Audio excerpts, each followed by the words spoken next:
One of my favorite things to do here at Ring of Fire is to talk about the stories that actually flew underneath the radar. Not just the radar of the corporate media, but in many cases, the independent media as well sometimes misses a story, and this happens to be one of those. On June 6th, Mick Mulvaney, the acting director of the Consumer Financial Protection Bureau, fired every single member of the 25-member advisory panel for the CFPB. Fired every one of them. So as it stands right now, for the last few weeks, and according to Mulvaney, up until at least September, the CFPB is going to be operating without an advisory panel. What this 25-member advisory panel did in the past, before they were all fired by Mulvaney, was they were the ones who actually sat there, looked at the regulations, and looked at the problems and determined what regulations needed to be put in place, whether some were too cumbersome, or if everything was working the way it should. Mulvaney, who is now Trump's chief of staff, but still acting director of the CFPB as well, decided he doesn't want anybody looking at the problems. He doesn't want anybody out there protecting consumers, because a lot of these members who were just fired were actually members of consumer rights organizations. Yeah, there were a few corporate people on there as well, but even they weren't saved from getting the axe on this issue. And instead, what Mulvaney says he's going to do is maybe around September. It's going to depend. I mean, obviously, Trump's chief of staff, he's got a re-election. Who knows if he'll ever even get around to it? But maybe in September, he tells us he's going to hire new people, to get more, stakeholders, as he calls them, involved in the process.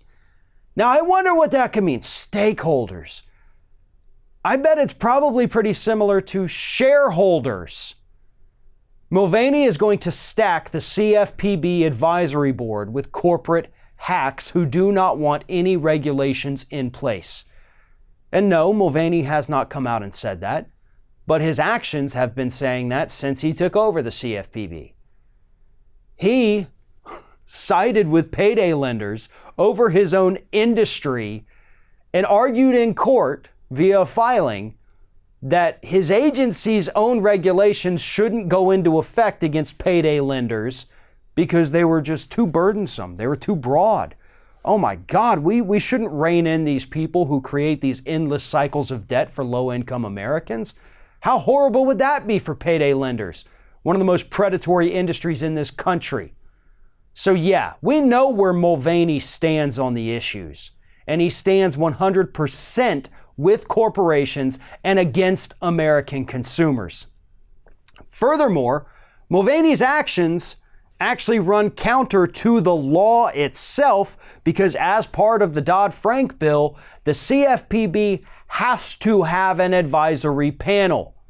You can't just get rid of it because you don't want it there. It is literally a law that this thing has to exist. Mulvaney is an absolute cancer on the CFPB, and he is destroying it from the inside. This is a cancer that has grown too big and too fast, and it has to be removed. That is what Mulvaney is. But unfortunately, as long as Donald Trump is in the White House, and unless Mulvaney has committed an actual crime that we can convict him for, nothing is going to change.